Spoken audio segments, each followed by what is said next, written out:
Salut, on est samedi fin d'après-midi, 19h. On a fini de couper les maïs secs cet après-midi pour ceux qui méritaient d'être ramassés. Pour ceux qui ont vu, j'ai fait un short hier. On avait une vingtaine d'hectares de maïs en sec. Bon, heureusement qu'ils étaient bien assurés niveau assurance récolte parce que là c'est la pire année de récolte en culture de printemps en sec, comme ça c'est juste catastrophique. Pour rappel, on fait, pour ceux qui n'avaient pas suivi, le maïs en sec est fait en itinéraire, on va dire, économique, avec des charges opérationnelles très très faibles, et semé clair à 55 000, avec les dégâts à la levée, on finit à 45-50 000.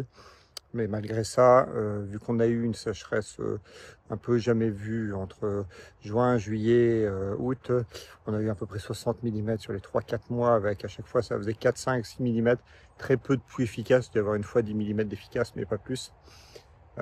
Donc ça a strictement rien donné.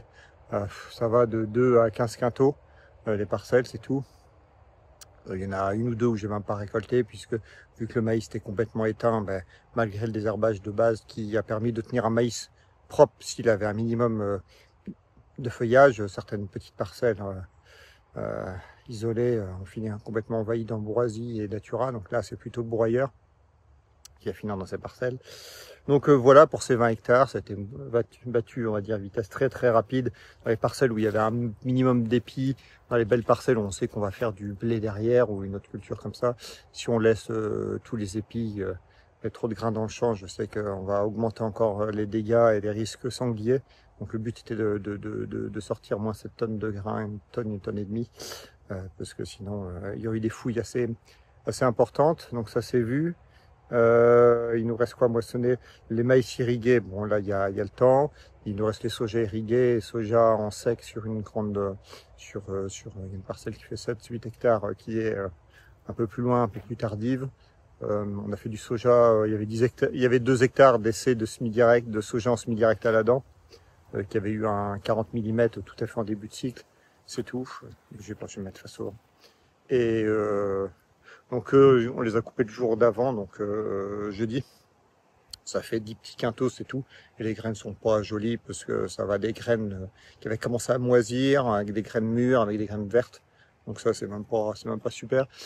Là, c'était plutôt pour apprendre et pour voir, pour faire différents essais.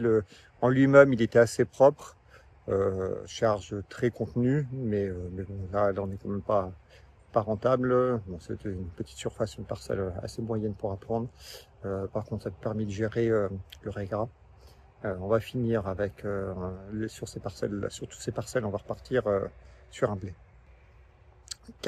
Tous les couverts d'hiver sont semés avant maïs et tournesol. Il y aura, quand je dis maïs, c'est maïs irrigué, et il y aura une ou deux parcelles en maïs sec, en semi-direct, que je sais, sur des terroirs un peu meilleurs, pour continuer à travailler un peu le truc. À partir de l'année prochaine, on remet du tournesol puisqu'on pourra choisir l'interrang, on va plus être bloqué à 75. Je vais pouvoir choisir un peu l'interrang, donc on va peut-être partir sur du 45 ou 50 dans cette terre très séchante. Là, tous les couverts sont en train de lever. C'est une base févrole pois vesse pour partie, et sur la partie bio, il y a aussi du triticale. Voilà, et là, je suis en train de faire mon petit footing de fin de journée, et en faisant tout le tour de colza sur les plusieurs communes, sur les différentes communes. Ils sont pas très, on va regarder ça, ils sont pas très poussants. Ils sont présents, il y a assez de colza un peu partout, parce que le défaut des colzas associés, c'est que des fois ça peut bien marquer la ligne, et en fait il y a très peu de colza avec les associés. Mais globalement, il y en a partout, quasiment. J'en ai ressemé 30 ou 40 arts sur une parcelle, c'est tout. Sur tout ce qui est sur la surface importante qui a été semée cette année, c'est relativement correct. De les semis de juillet, ce qui est sur les communes autour, ça va être conservé, c'est très bien assez beau, bien assez en avance. Par contre, ce qui est dans le Confolanté, il y en a la moitié de très bien et l'autre moitié qui est, honnêtement, je vais voir. Il y a pas mal de repousses de févrole, il y a quelques pieds de colza à gauche, à droite. On sait qu'il n'y a pas besoin de beaucoup de densité.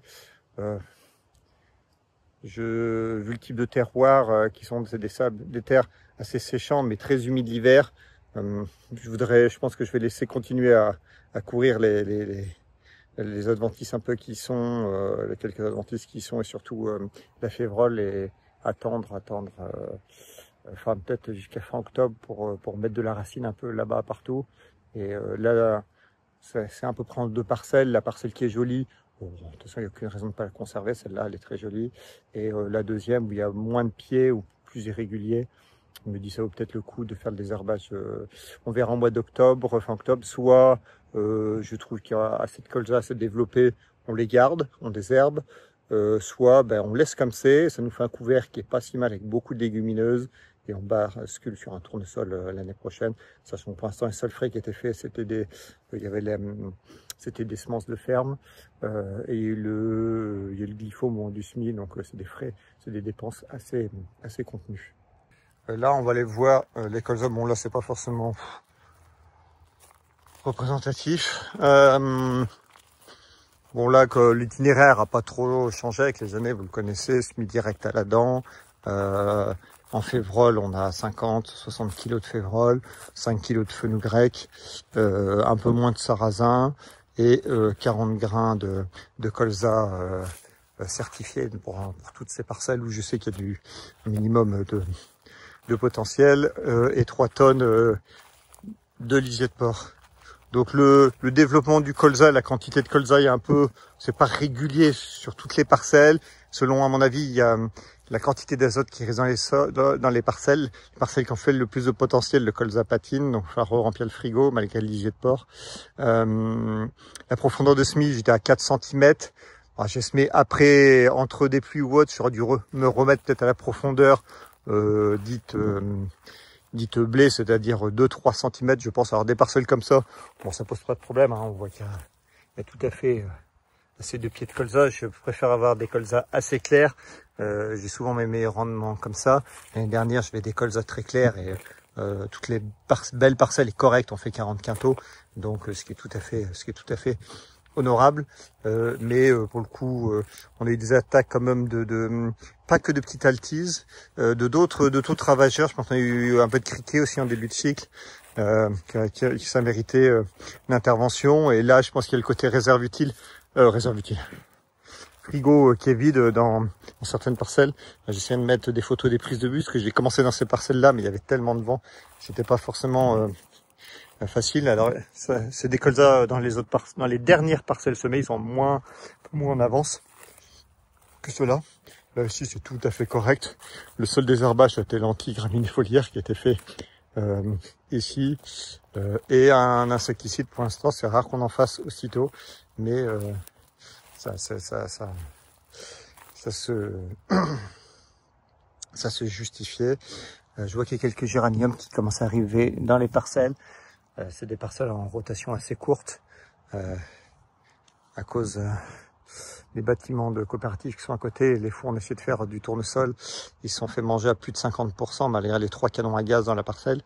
Le maïs, vous avez vu, c'est un peu compliqué. C'est un peu la loterie. L'année dernière, c'était correct, c'était rentable. Cette année, ce n'est rentable que grâce à l'assurance. Donc, on joue qu'une fois, ce genre de choses. On va peut-être faire une année de févrole culture. Il y a le côté débouché et rendement qui fait des marges aussi très serrées. Mais c'est vrai que ça fait des ça fait des avances trésorerie plus faibles, beaucoup plus faibles que du maïs. Et c'est un super précédent quand même pour faire un blé derrière. Donc bon, on va réfléchir à ça. Qu'est-ce que j'avais d'autre à vous dire? Je suis en train de finir de caler pour les blés, c'est-à-dire dans les. Je mets en pause ma montre. C'est bon. Au niveau variété, l'année dernière, j'avais essayé quelques mélanges un peu nouveaux, dont un en bio. J'avais mélangé Sphère, Éternel et Absalon, qui était assez rustique. C'était pas mal pour le coup au niveau rusticité, rendement. Par contre, j'ai complètement zappé un paramètre quand j'ai fait ce mélange, c'est qu'il n'y avait qu'un seul blé barbu sur les 3. Donc les sangliers et les cervidés l'ont tout de suite vu. C'était beaucoup plus de dégâts ici.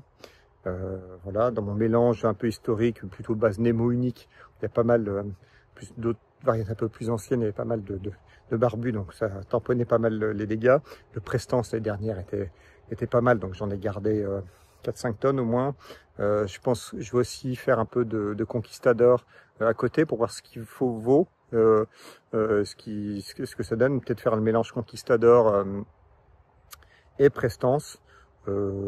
Voilà, et je vais avoir un peu de thermidor tout seul sur un site de l'autre côté de la commune où il n'y a pas de dégâts de gibier. En date de semis, on va pas se presser. Ce qu'on a vu, ce qui est validé, c'est que chez nous, je pense qu'il faut vraiment attendre fin octobre, début novembre. Vraiment, si on doit semer autour du 25 octobre, c'est vraiment les parcelles les plus fragiles. On sait que ça peut être compliqué d'y aller après et de faire un beau semis, mais sinon, il faut tout faire pour attendre au maximum le début novembre. Il y aura des pondages de 2 tonnes de lisier de porc sur les parcelles à potentiel, pas sur les petites parcelles. On sait, toutes les petites parcelles enclavées avec beaucoup de bois, de haies, ainsi de suite, on sait que c'est pas rentable. Quoi dire d'autre? Pour le coup, là, ça nous laisse quasiment un mois en laps de temps maintenant entre toutes ces opérations.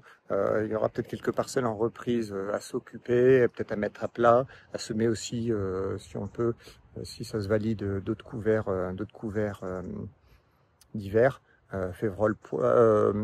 Une base févrole triticale avec un peu de veste, un tout petit peu de poids, un bon 200 kg hectare pour arriver à densifier et mettre de la racine, de protéagineux et de légumineux, et de graminées.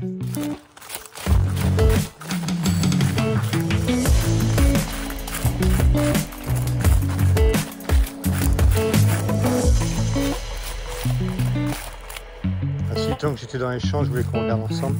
Ça se voyait bien tout à l'heure. La structure, on a une belle structure de surface, vous voyez ici. Là, ça a été semé, il y a eu un passage dedans, dedans. On voit que sur des sols comme ça, on peut se prendre des perturbations assez importantes. On pourrait très bien se prendre des orages assez violents, ce genre de choses. On sait que ça va bien se passer ici. Il y a une activité biologique qui tourne. Même si les colzas sont assez clairs dans certaines zones ici, tu vois, ceux-là ils sont pas très poussants quand même. Je pense qu'on va leur apporter un peu à manger, mais pendant tout ce début de cycle jusqu'au mois de décembre, on aura quand même de la racine globalement avec une majorité avec du fenouil grec et des févroles pour les légumineuses. Le sarrasin, bon lui il va boucler son cycle avant fin octobre de toute façon, et tout doucement tout le champ va se garnir assez vite. Vous voyez, ça fait des champs qui sont garnis quand même assez vite dans les colzas associés, même si on a par zone assez peu de colzas au mètre carré, ce qui est un peu ce que je recherche. Bon, même si psychologiquement c'est pas toujours facile d'avoir des colzas aussi clairs, mais je sais que ça m'a souvent donné des bons rendements au final, d'avoir moins de pieds de colza, mais assez fort. Mais il y a quand même des zones où il y a quand même, ça se compte sur le doigt d'une main, des colzas au mètre carré. Mais c'est vrai que quand ils sont pas encore bien poussants, on a du mal à tous les voir. Puis on arrive au mois de décembre, c'est pas mal. Bon allez, je vais être en retard à l'apéro. Là on est 2 jours plus tard, donc lundi matin. Je vais prendre le temps d'aller faire le tour des quelques couverts avant culture de printemps justement, et de certains colzas.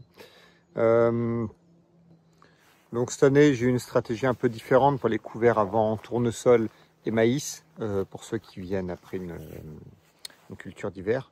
D'habitude je sème des couverts d'été qui tiennent jusqu'à l'entrée milieu d'hiver à peu près, selon les espèces, l'année, et ainsi de suite.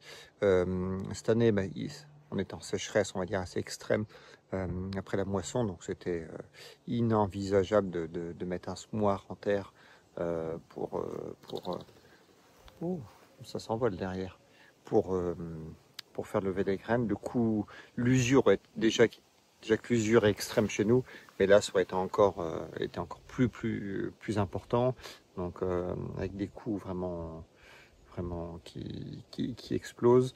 Il fallait quand même que j'arrive à semer de l'ensemble avec les pointes du semoir, l'ensemble des colzas et des couverts. Donc en plus, au moment où on a eu de la pluie qui arrivait fin juillet, j'ai plutôt fait le choix de commencer les colzas que de semer des couverts, sans regret d'ailleurs. Et donc j'ai plutôt fait l'inverse. J'ai semé tous les colzas au fur et à mesure que la météo et les conditions le permettaient. Une fois que les colzas étaient finis, on est parti sur les couverts. Donc on va aller voir, ça a été semé à peu près en 2-3 fois les couverts sur la surface. Et puis on va regarder ce que ça donne. Donc là, on part sur une stratégie un peu différente niveau espèce. Pour le coup, là, on va plutôt mettre blindé en légumineuses avant maïs et tournesol.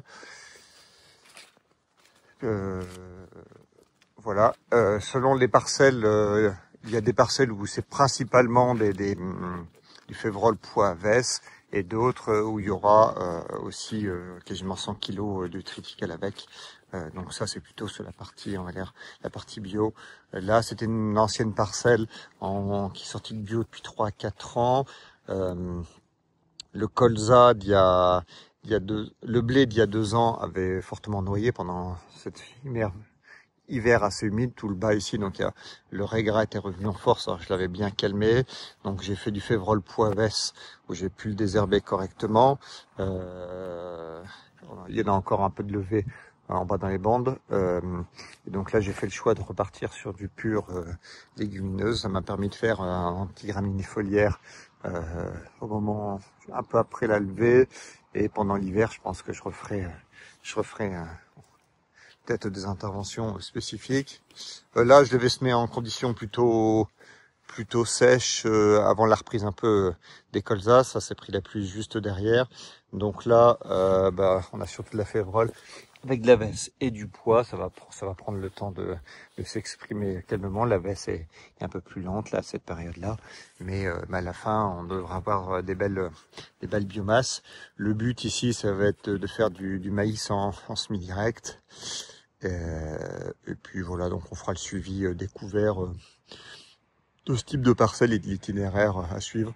Je vais, malgré les très faibles rendements en maïs cette année, je reprévois 1 ou 2 petites parcelles comme ça, donc des surfaces pas forcément importantes. Ça se fait 3,5 hectares, une autre de 4 hectares comme ça. Il y a une question aussi de disposition géographique des parcelles, l'accès avec les coupes et ce genre de choses. L'avantage du cueilleur à maïs, c'est que c'est une coupe repliable, et ça fait que les petites parcelles un peu loin ou pas faciles d'accès pour atteler, bon, ça facilite quand même pas mal le chantier. On peut venir intervenir là sur le régras, avec des matières actives qui m'intéressent aussi sur maïs. Après, c'est pas spécialement figé. On a quand même plus de tournesol de prévu cette année. Pour l'année prochaine, on a une vingtaine d'hectares de tournesol minimum. Donc ça, quand je dis minimum, c'est lié à la surface qui est prévue entre blé après blé. Après, on n'est jamais à l'abri de faire sauter quelques hectares de colza au cas où. Alors pour l'instant, ça s'y prête pas, mais la surface en culture de printemps peut augmenter au profit des cultures d'hiver. Ça, on verra ça pendant l'hiver beaucoup. Là, on peut faire une observation intéressante. Dans mon févrole pois vesse, à la fin, il me manque un tout petit peu de semences pour finir un petit morceau de bande ici et là. Et donc, si on regarde l'état sol ici, alors c'était toute une partie envahie en régras ces dernières années pour le coup. Donc la culture févrole pois vesse, qui était la culture précédente que j'ai récoltée, donc il y a quelques repousses, plus je suis venu recharger avec le semoir. Donc on voit que globalement, où la culture était bien en place, on a un ensalissement qui est très faible, il n'y a pas grand chose. Il y a quelques plantes estivales, mais ça c'est pas très grave. Et là il y avait une bande de 4 mètres, coup, avec pas vraiment de culture. Et là tout de suite, on voit que le régras a pris sa place. Donc dès qu'il y a du vide, vous voyez la limitation des 4 mètres, c'était à peu près entre là et là. Donc j'ai fait une intervention l'autre jour, donc ce qui a bien fonctionné, mais il y en a encore d'autres qui a levé. Donc bon, il y en a beaucoup qui connaissent, il y a beaucoup plus d'agris qui connaissent mieux le régras que moi et qui sont confrontés depuis beaucoup plus longtemps. On voit que dès que le sol a été laissé nu pendant trop longtemps, ben même si ici il n'y a pas eu du tout de travail du sol depuis quelque temps, ben ça n'a pas empêché qu'il y ait du régras qui monte, qui fasse son cycle et j'ai essayé de le broyer et autres, mais il y en a quand même des pieds qui ont réussi à monter à graines. Et on va le payer. Allez, on va aller voir d'autres parcelles. Aujourd'hui, il fait vraiment pas chaud. Vendredi, on avait 30 degrés en t-shirt et en short pour faire le maïs. Et là, aujourd'hui, on a la triple épaisseur. Il fait combien de degrés? Il fait 12 degrés. Et on s'est pris entre 40 et 50 mm entre dimanche dans la nuit et cette nuit.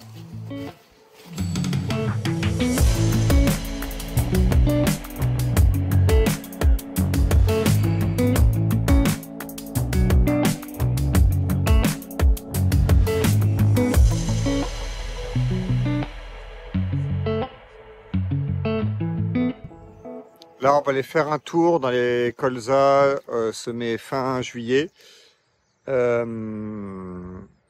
Pour rappel, c'était un site où les précipitations avaient été supérieures aux terres qui sont vraiment autour de la ferme. On avait eu entre 3 et à peine 20 mm, sachant que les terres étaient très très sèches sur 20-30 cm.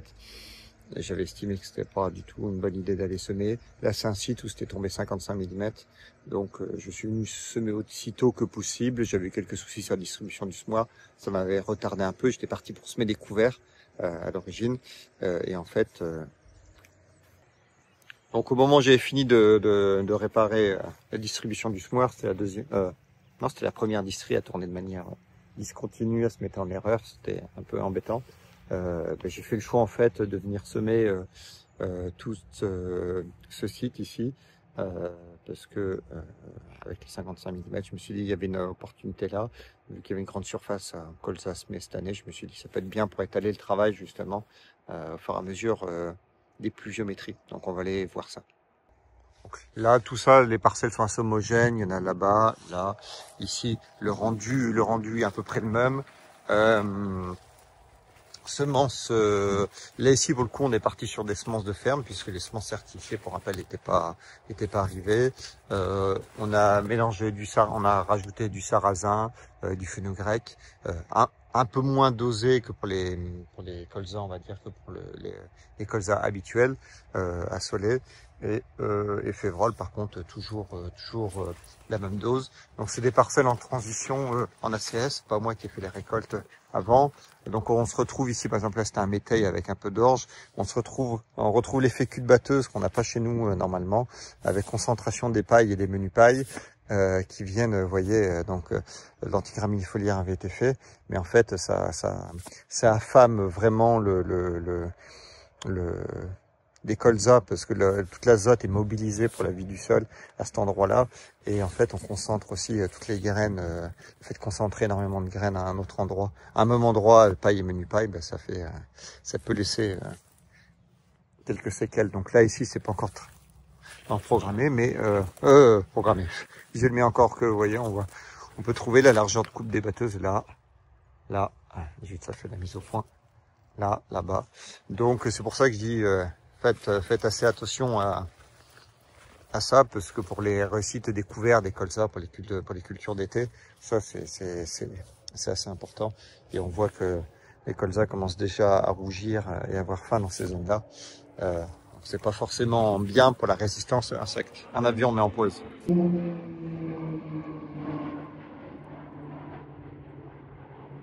Ça n'a rien à voir. Donc ça, c'est les parcelles qui étaient faites en TCS avant. On opère une transition directe. Les sols étant relativement plats, je me suis dit ça valait le coup de tenter directement en semi-direct. L'antigramine, donc je vous l'ai dit, un antigramine foliaire qui a été fait. Il n'y a pas eu d'insecticide pour l'instant et pas de désherbage non plus au moment du semis. De toute façon, c'était très sec derrière. Il n'y a pas eu de pluie pendant 3 semaines, pendant plus de 3 semaines, plus des températures très élevées. Donc le désherbage au semis aurait été gâché et inutile. Donc là, on réduit aussi nos coûts de production. Semences de ferme, plus pas de désherbage au semis. Donc vous voyez, on a des dépenses assez faibles. Et là, on retrouve toujours cet effet cul de batteuse bon, comme ça, je vous l'ai déjà expliqué.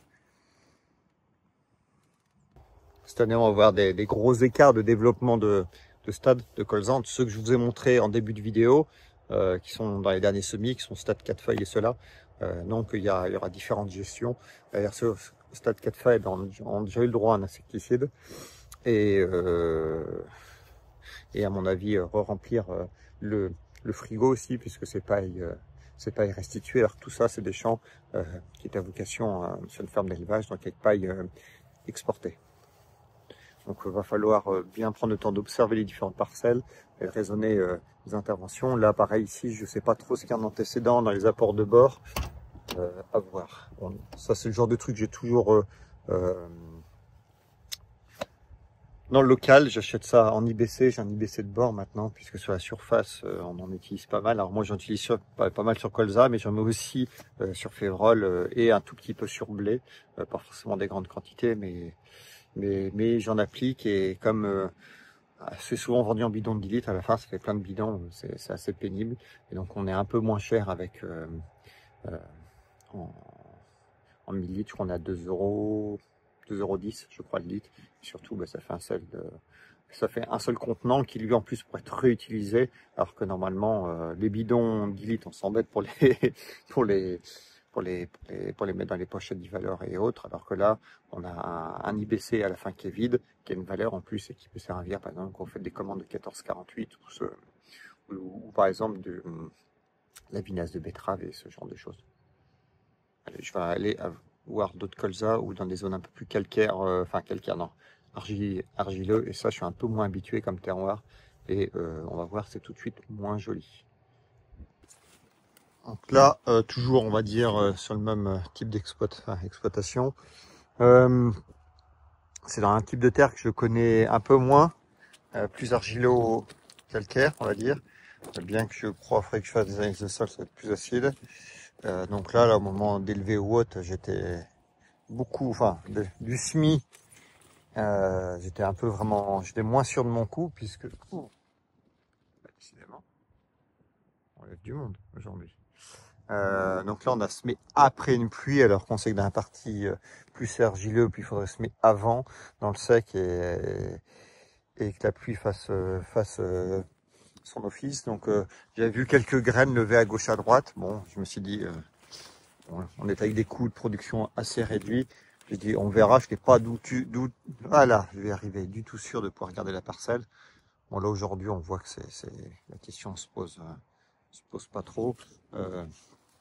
Il y a quelques ronds comme ça, vraiment plus clairs, voilà, mais c'est loin de représenter la majorité. Bon, il y a quelques pieds de colza quand même, c'est pas complètement vide. C'est plutôt après la gestion régras, après le premier désherbage, il y en a un deuxième. C'est un site où il va falloir s'occuper vraiment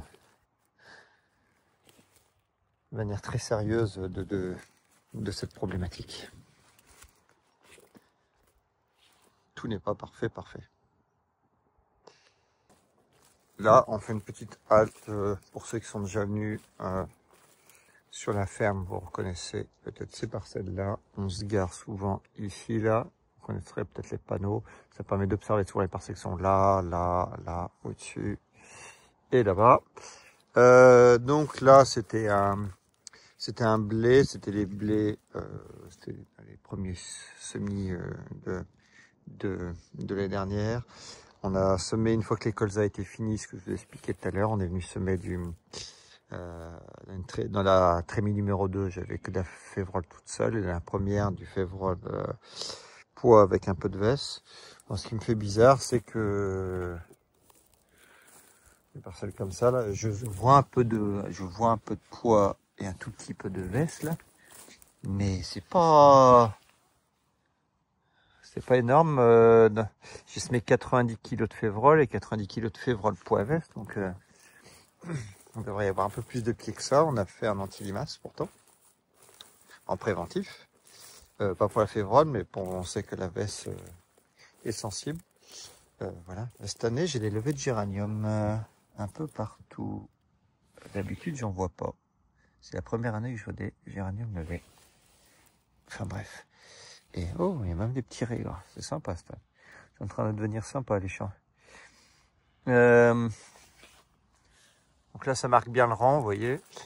Ça sera ici, ça sera un tournesol. Soit je prévois de le semer à 50 cm d'interrang à peu près. On choisira sur le coup. Donc, ça sera pas en strip-till pour le coup, puisque le strip-till, c'est un 4 ans à 75.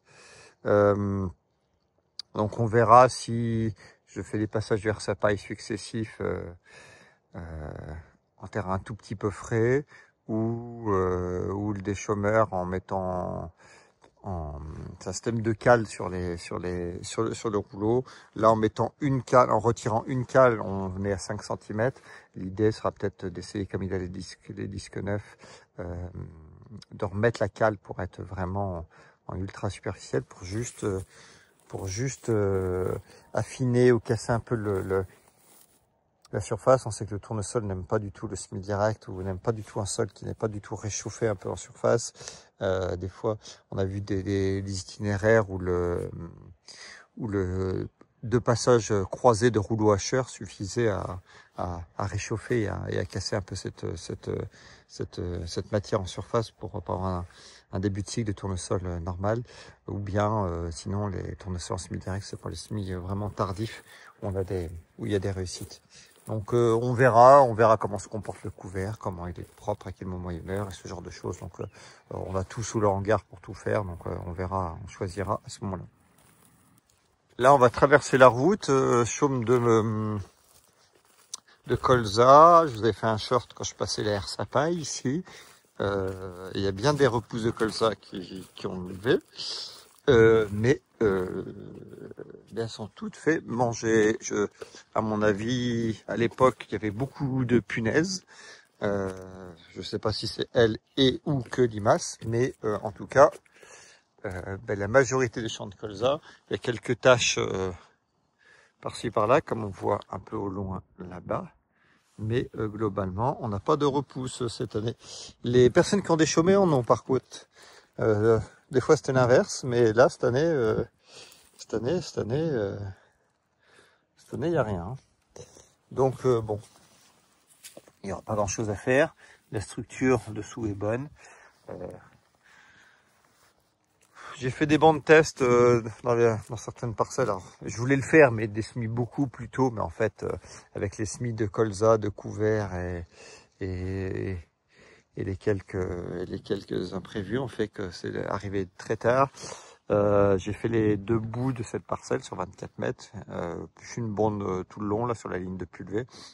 Et dans une autre parcelle, j'ai fait des bandes.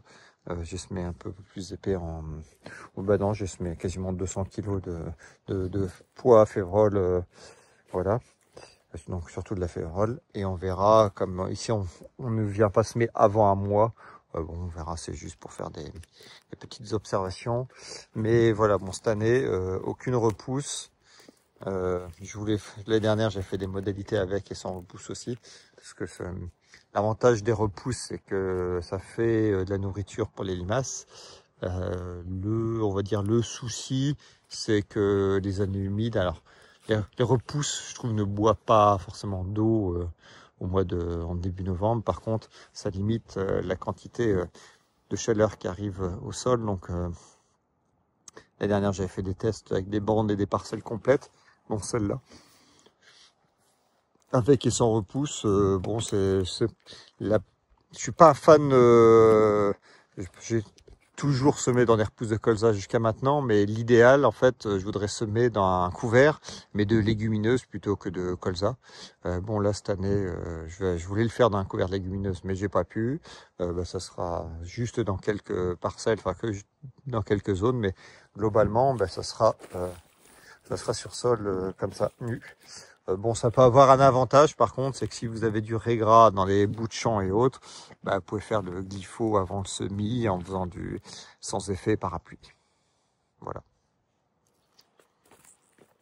Là, on n'a pas choisi de ne pas avoir de repousse. Bon, on a fait le tour à peu près des différentes parcelles culture. Là, j'en profite d'être sous le hangar. On parlait de couverts tout à l'heure. Souvent, les couverts, on a tendance à pas densifier assez les doses, et pour cause, on regarde souvent au coût d'implantation. Et donc, pour pallier à ça, il y a aussi la possibilité d'essayer de travailler avec des graines simples. On va dire, pour la construction de base du mélange, c'est-à-dire tout ce qui est pas les facélies, les trèfles ou autres. Bon, c'est plus facile de les acheter comme du Niger, du fenouil grec à la limite. Mais pour des couverts d'hiver, par exemple, avec des bases, avec des vesses févrole triticale. Ici, c'est un mélange que je sème par exemple à 200 kg/hectare. C'est assez facile de multiplier de la févrole et du triticale, et même de la vesse. C'est pas non plus ce qu'il y a de plus compliqué. Après, ça demande, pour la partie veste, vous mettez équipé un trieur. Et donc, vous pouvez soit cultiver le triticale et la févrole séparés, ou bien semer les deux ensemble, et tout récolter ensemble, comme nous, ça a été fait ici. La veste a été rajoutée qu'après. Mais le fait d'avoir autoproduit ces semences-là, moi, je focus les petites parcelles un peu improductives, un peu pénible, on va dire. Je mets des productions un peu secondaires comme ça, parce que la rentabilité sur du blé, du colza peut être un peu compromis. Par contre, quand on met des cultures comme ça avec des coûts de production assez faibles, un triticale févrole par exemple, vous avez le coût de la semence de ferme. Je fais un seul désherbage au moment du semis. Vous mettez par exemple 60 unités d'azote, ça suffit. Et par exemple, vous pouvez mettre 20 euros de fongif si vous passez 2 fois 0,4, 0,5 de Prosaro. Et puis et vous avez vos semences. Et comme ça permet de semer des mélanges assez épais. Là, 200 kg d'un mélange comme ça, vous avez une belle couverture de graminées et de protéagineux. Et ça vous fait une base peu coûteuse de mélange. Et après, si vous voulez racheter du trèfle, de la facélie ou d'autres mêmes types de graines, rien ne vous empêche après d'acheter les compléments, mais avoir les bases du volume de couvert en autoproduction, ça permet quand même de s'en tirer. Et là, cette année, j'avais par exemple un mélange comme ça, j'en ai produit quasiment 20 tonnes, plus j'ai de la févrole aussi toute seule pour les colzas associés. On consomme rapidement 10 tonnes de colza. Donc le fait d'avoir tout sous le hangar d'avance en big bag et en conteneur, ça donne une certaine aisance, et ça fait que ça facilite l'utilisation de ce type de graines dans notre pratique.